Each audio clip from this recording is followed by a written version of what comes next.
Students, हमारा ये chapter चल रहा था 15 कर्मयोगी डॉक्टर APJ अब्दुल कलाम। तो इसके बारे में मैंने आप लोगों को काफ़ी कुछ समझा दिया था। APJ अब्दुल कलाम कौन थे ये सब समझा दिया था, है ना। तो ये हमारे राष्ट्रपति थे। चलिए, हमारा जो रह गया है चैप्टर आधा हो गया था, अब जो रह गया है वो करा देती हूँ जल्दी जल्दी से, क्योंकि ये किसी ने कहा था, किसी ने कमेंट छोड़ा था कि आप ये चैप्टर करा दीजिए, इसे समझा दीजिए, ठीक है। चलिए, हमारा यहाँ तक हो चुका था। इसरो में शामिल होना डॉक्टर कलाम के कैरियर का सबसे महत्वपूर्ण मोड़ था। उन्हें लगा जैसे वे वही कार्य कर रहे हैं जिसमें उनका मन लगता है।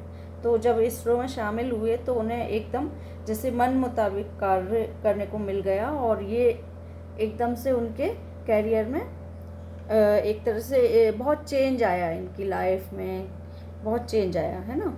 तो यहाँ तक समझा दिया था मैंने। वैसे इस सफलता के लिए उन्हें सन 1981 में पद्म भूषण से सम्मानित किया गया।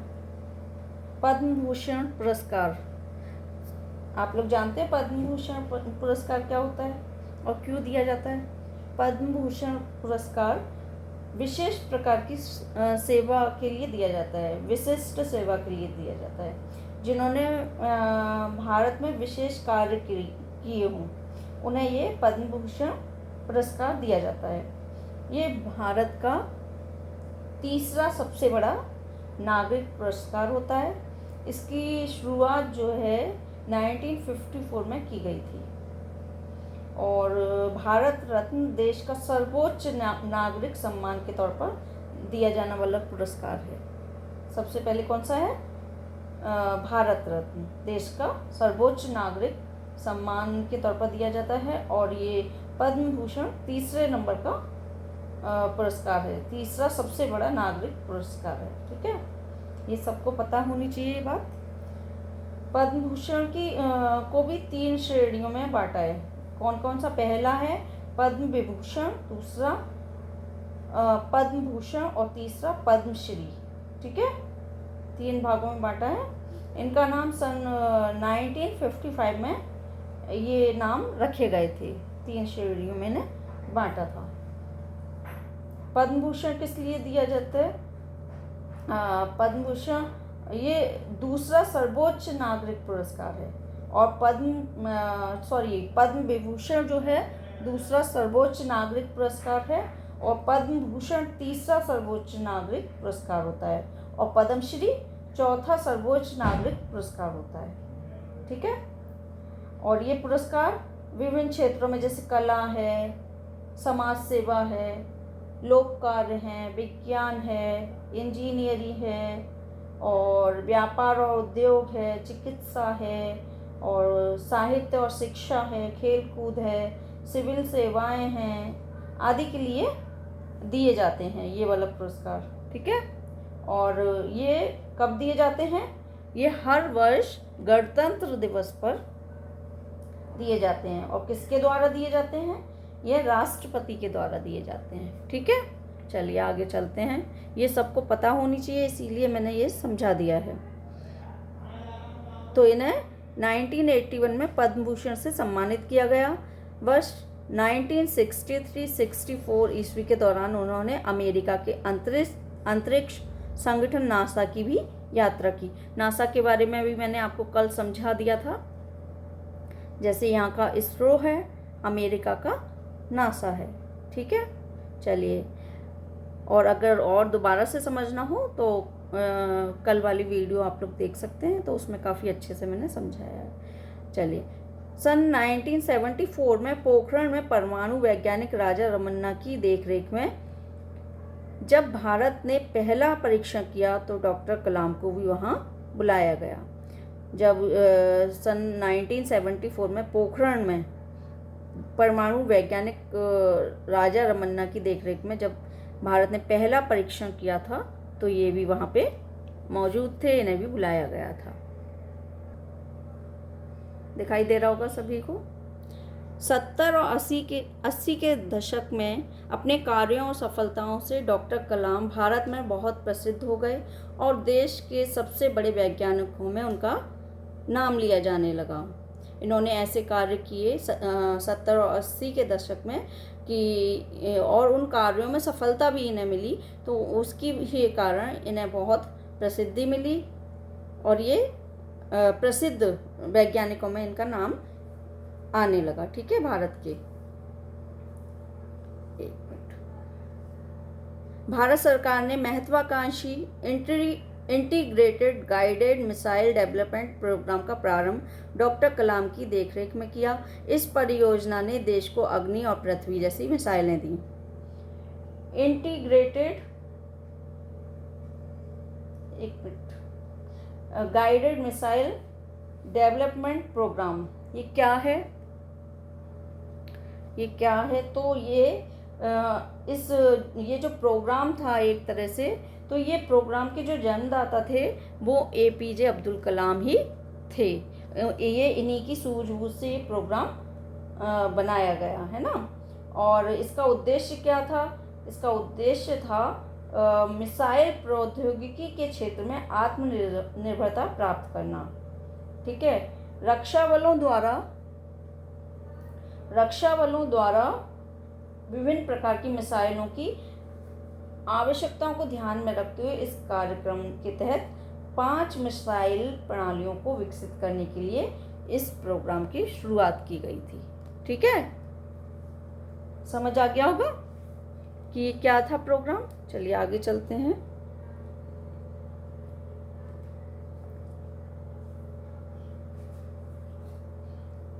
और इसमें देखिए ये प्रमुख इस परियोजना ने देश को अग्नि और पृथ्वी जैसी मिसाइलें दी जो कि बहुत फेमस हैं। चलिए, जुलाई 1992 से लेकर दिसंबर 1999 तक डॉक्टर कलाम प्रधानमंत्री के वैज्ञानिक सलाहकार और रक्षा अनुसंधान एवं विकास संगठन के सचिव रहे। तो ये जुलाई 1992 से लेकर दिसंबर 1999 तक डॉक्टर कलाम प्रधानमंत्री के वैज्ञानिक सलाहकार और रक्षा अनुसंधान एवं विकास संगठन के सचिव रहे थे। ठीक है, भारत ने अपना दूसरा परमाणु परीक्षण इसी दौरान किया। जब ये सचिव थे तब भारत ने अपना दूसरा परमाणु परीक्षण किया जिसमें डॉक्टर कलाम का अमूल्य योगदान रहा। तो इनका योगदान तो था ही, ठीक है, तभी वो सफल हुआ। आर चिदम्बरम के साथ डॉक्टर कलाम इस परियोजना के समन्वयक थे। भारत ने परमाणु हथियार के निर्माण की क्षमता प्राप्त करने में सफलता प्राप्त की और भारत परमाणु शक्ति से संपन्न राष्ट्रों की सूची में शामिल हुआ। डॉक्टर कलाम देश के सबसे बड़े परमाणु वैज्ञानिक बन गए। तो इनके साथ आर चिदम्बरम थे और इन्हीं के टाइम में और इन्हीं के प्रयासों से भारत ने परमाणु हथियार के निर्माण की क्षमता प्राप्त करने में सफलता प्राप्त की और भारत परमाणु शक्ति से संपन्न राष्ट्रों की सूची में शामिल हुआ। किसके प्रयासों से? APJ अब्दुल कलाम के प्रयासों से। ठीक है, जो कि हमारे पूर्व राष्ट्रपति थे। चलिए आगे चलते हैं। सन 1999 में डॉक्टर कलाम ने हृदय चिकित्सक सोमा राजू के साथ मिलकर एक कम कीमत के कोरोनरी स्टेंट का विकास किया। इसे कलाम राजू स्टेंट का नाम दिया गया। ये क्या होता है? कोरोनरी स्टेंट क्या होता है? ये धमनी में स्थायी रूप में रहता है ताकि रक्त से प्रवाह को बनाए रखने के लिए खुला रख सकें। इसे हार्ट स्टेंट या कार्डियक स्टेंट या कोरोनरी स्टेंट भी कहते हैं और इसका नाम जो दिया गया, इसे कलाम राजू स्टेंट का नाम दिया गया। ठीक है, समझ आ गई होगी। चलिए आगे चलते हैं। एक रक्षा वैज्ञानिक के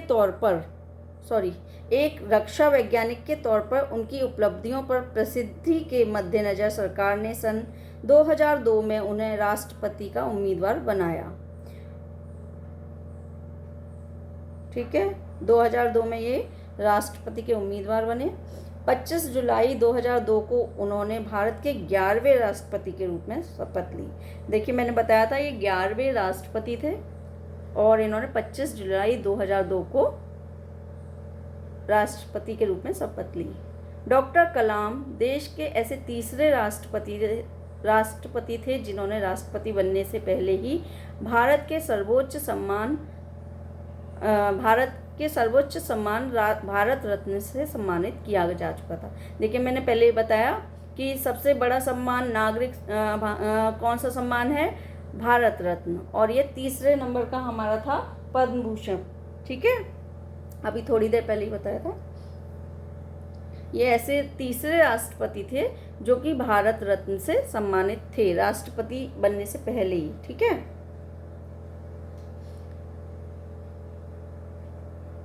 वैसे तो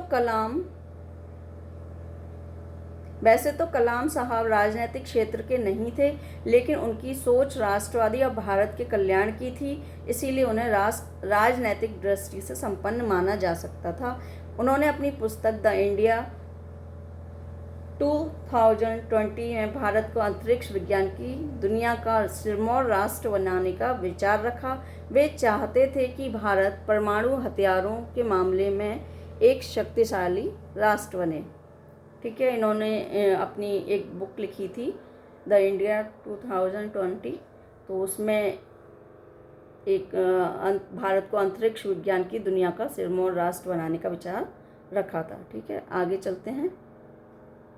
सभी को दिखाई दे रहा होगा।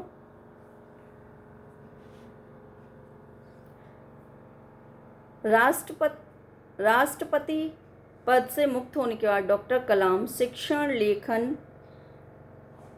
मार्गदर्शन और शोध जैसे कार्यों में व्यस्त रहे। वे भारतीय प्रबंधन संस्थान शिलोंग, अहमदाबाद, इंदौर जैसे संस्थानों में विजिटिंग प्रोफेसर के रूप में जुड़े। ठीक है, ये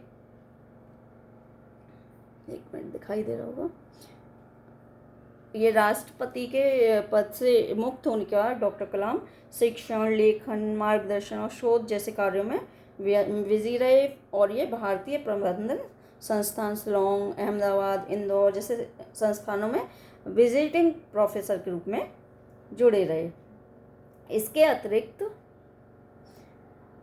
अतिरिक्त वे भारतीय विज्ञान संस्थान बेंगलुरु के fellow, Indian institute of space science and technology Thiruvananthapuram के चांसलर, चेन्नई में अन्ना यूनिवर्सिटी में एरो स्पेस इंजीनियरिंग के प्रोफेसर रहे। ठीक है, चलिए आगे देख लेते हैं।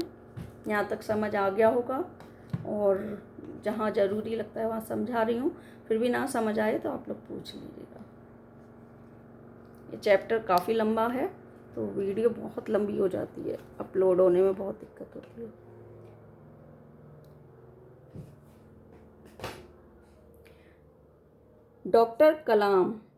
डॉक्टर अब्दुल कलाम बहुमुखी प्रतिभा के धनी थे।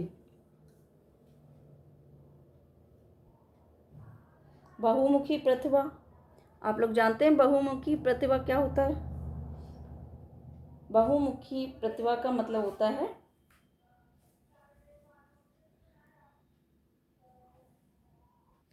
बहुमुखी प्रतिभा यानी कि बहुत सारे विषयों में या अनेक विषयों में या अनेक क्षेत्रों से संबंधित प्रतिभा। ठीक है, चलिए आगे चलते हैं।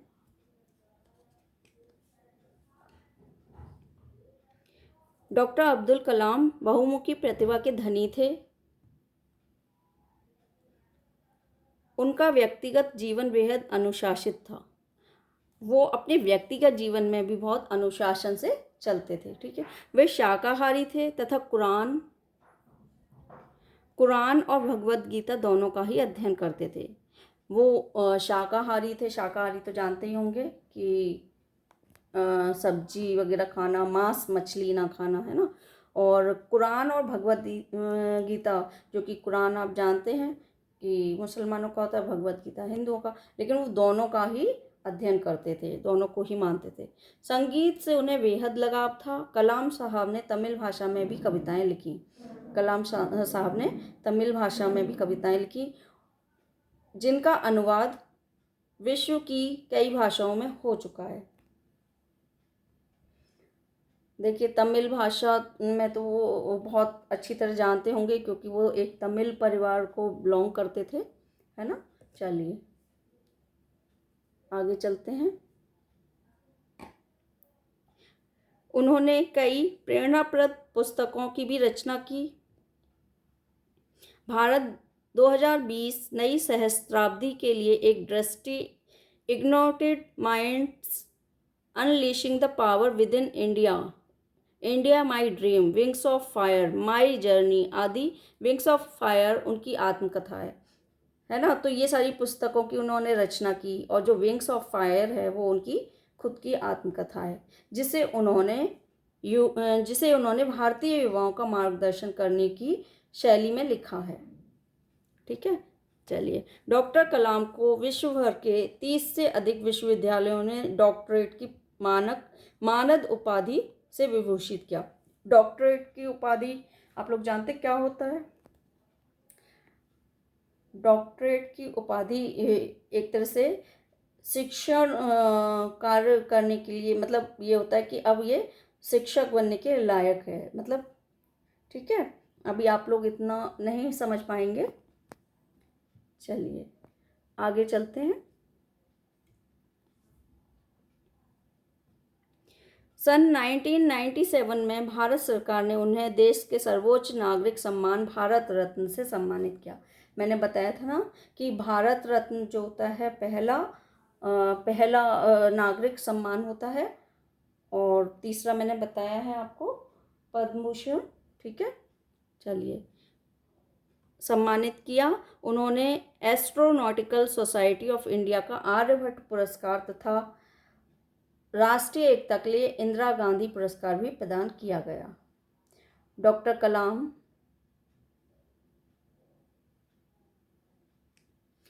कलाम बच्चों और युवाओं में बहुत लोकप्रिय थे। वे अपने व्याख्यानों से युवाओं पर ऐसी छाप छोड़ते थे कि वे उनके लिए एक दैदीप्यमान प्रकाश स्तंभ बन गए थे। दैदीप्यमान का मतलब चमकता हुआ, है ना। वे छात्रों की जिज्ञासाओं को तत्काल शांत करने के लिए तत्पर रहते थे। युवाओं के लिए कलाम साहब का विशेष संदेश था, अलग ढंग से सोचने का साहस करो, आविष्कार का साहस करो, अज्ञात पथ पर चलने का साहस करो, असंभव को खोजने का साहस करो, समस्याओं को जीतो और सफल बनो। ठीक है, इस तरह से वो कहते थे, प्रोत्साहित करते थे, और सफल बनो। कलाम साहब की एक अभिलाषा थी कि उन्हें सदा एक अध्यापक के रूप में याद किया जाए। विधाता ने उनकी यह इच्छा पूरी की। वो हमेशा ये सोचते थे कि जब भी मुझे याद किया जाए तो एक अध्यापक के रूप में याद किया जाए, और विधाता ने उनकी यह इच्छा पूरी की। कैसे? यह अद्भुत संयोग था कि 25 जुलाई 2015 को कलाम साहब ने IIM शिलोंग के छात्रों के समक्ष अपना व्याख्यान देते हुए इस संसार को अलविदा कह दिया। कि जब उनकी मृत्यु हुई तो वो IIM शिलोंग के छात्रों के समक्ष अपना व्याख्यान दे रहे थे, तभी उनकी मृत्यु हुई, तभी उन्होंने संसार को अलविदा कह दिया। डॉक्टर कलाम आज हमारे बीच नहीं है, लेकिन उनका प्रेरणादायक व्यक्तित्व और कृतित्व हमेशा हमें स्मरण दिलाता रहेगा कि उनके आदर्शों पर चलकर देश को चरम उत्कर्ष तक ले जाना हमारा दायित्व है। ऐसे युग पुरुष, महान वैज्ञानिक, दार्शनिक, कर्मयोगी और खुशहाल शक्तिशाली भारत के स्वप्न दृष्टा के व्यक्तित्व से देश को आने वाली पीढ़ियां सदैव प्रेरणा लेती रहेंगी। ठीक है, यहाँ तक समझ आ गया होगा। कर्मयोगी का मतलब मैंने आपको बता दिया था, बिना स्वार्थ के कर्म करना। ठीक है, और यहाँ तक अगर किसी को कोई दिक्कत हो तो आप लोग पूछ सकते हैं। और ये हमारा चैप्टर हो गया कंप्लीट, और शायद मैंने इसके क्वेश्चन आंसर पता नहीं डाले हैं या नहीं डाले। अगर नहीं डाले होंगे तो मैं अपलोड कर दूँगी, और किसी बच्चे ने मुझसे कहा था कि 8th का कोर्स भी डाल दीजिए, तो 8th का अभी 10 तारीख से एग्ज़ाम है, तो इसीलिए बुक अवेलेबल नहीं हो पा रही है। कोई बच्चा बुक देने के लिए तैयार नहीं है, और सही बात भी है, एग्ज़ाम है तो बुक मांग भी नहीं सकते। तो जैसे ही एग्ज़ाम ख़त्म हो जाएंगे तो मैं 8th क्लास का कोर्स भी अपलोड कर दूंगी।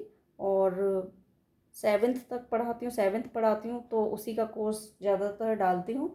लेकिन कोशिश करूँगी, अगर कोई बच्चा बोल रहा है तो पूरी कोशिश करूँगी उसका भी कोर्स डालने के लिए। आप लोग परेशान ना हो, लेकिन बस ये है, अच्छे से पढ़िए। आपको काम मिल रहा है फिर भी आप ना पढ़ें तो ये आपकी गलती होगी।